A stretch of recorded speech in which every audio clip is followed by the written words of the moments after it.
Lento etholakala ku social media asazi abantu abayilandela abasazi bathini ngaloshuni ithini lensizwa ngaloshuni uthini wena Thembo ngaloshuni mfowethu anguphasisi loshuni wakhona mfowethu ayikho khomba kwakhe hayi anguphasisi mhlawumbe uthi ngiyatrayisa no anguphasisi mfowethu akubuza leyo nto leyo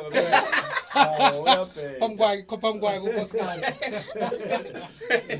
uthi loshuni awuphasisi loshuni anguphasisi loshuni mfowethu ukhona ushuni mfowethu kaNkuluNkulu ukhona ushuni wokukhuleka mfowethu nanoma iziphi izinto enibhekana nazo inkinga ukhona ushuni wenkonzo yasekamereni neBhayibheli nomfundiso owodwa ke wona shuni enguphakamisayo la ukuthi awakhuphuka amadoda ekamereni hayi ushuni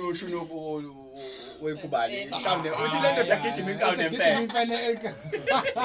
ilento tushuni wenkawu nempela sabonga mfethu Sefa sibonane next week bad next week bafethu nomi kanjani bafethu yazi ngo next week sobe sesini kuzobe sekumhla ka1 kuFeb sesingena enyangeni yothando sokuchazela ngestory seValentine ukuthi kwenzakalani ngifuna ukuthi ngiphathe intokazi kuphela two Valentine wahamba nelinye iphoyisa leli kwaba ukuthi likhuluma isingisi esibhedayo kodwa ke sokutshela next week